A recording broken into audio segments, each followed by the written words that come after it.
Should I take the current SAT or the new SAT? This is probably the most confusing part of this entire series.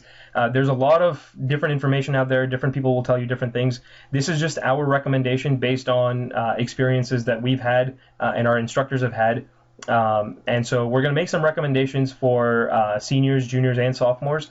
But please, before you do anything, consult with your guidance counselors or your academic advisors and your parents and anyone else that you speak to on a regular basis about your academics, about what's best for you. These are only recommendations that we're making, so please speak to your guidance counselors and or teachers and or advisors before you take any steps for answering these questions for yourself. So seniors, if you are a senior right now and it's the fall of 2015, chances are you probably won't have to take the new version of the SAT. Most college applications have deadlines somewhere in the December, January range at the end of your first semester of your senior year. So the SAT will not have changed at that time.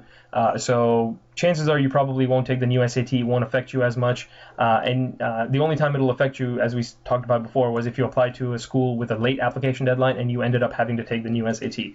But we recommend, if possible, try to avoid taking the new SAT, just because by the time it comes out and you're ready to take it, there's not going to be a lot of literature on it. There's not going to be, as much literature on it as there currently is for the current SAT. So if possible, try to avoid taking the new SAT, but if you have to, there still should be enough material for you to prepare. For juniors, you guys are going to be affected the most. We are going to recommend that juniors take at least one administration of the current version of the SAT and get as high a score on it as possible. And this comes from experiences that our instructors have had when they were applying to colleges and universities when the SAT changed the last time. What a lot of our instructors reported was when they applied to colleges in the 2005-2006 year, they had previously taken the then current or the old version of the SAT, and they'd done well on it. When the new version of the SAT came out and it came time for them to apply to colleges and universities, many of the colleges and universities said, we will accept your old score, we will consider your old SAT score, but we're going to require at least one administration of the new score, of the new version of the exam, which is the current version of the exam right now. And colleges do this to build their own tables and say, okay, this is how all the students that we accept to our university are doing on the current version of the SAT. How are those students going to do on the new version of the SAT? So we can start kind of understanding, okay, these are the kind of students we need to accept. This is the range we're looking at. So colleges want to build their own tables and databases for, okay, what are we expecting of our students? So chances are, if you're a junior right now, and by the time you start applying to colleges and universities, they'll probably accept your old score or the current version of the SAT, but they'll probably require you to take at least one administration of the new SAT.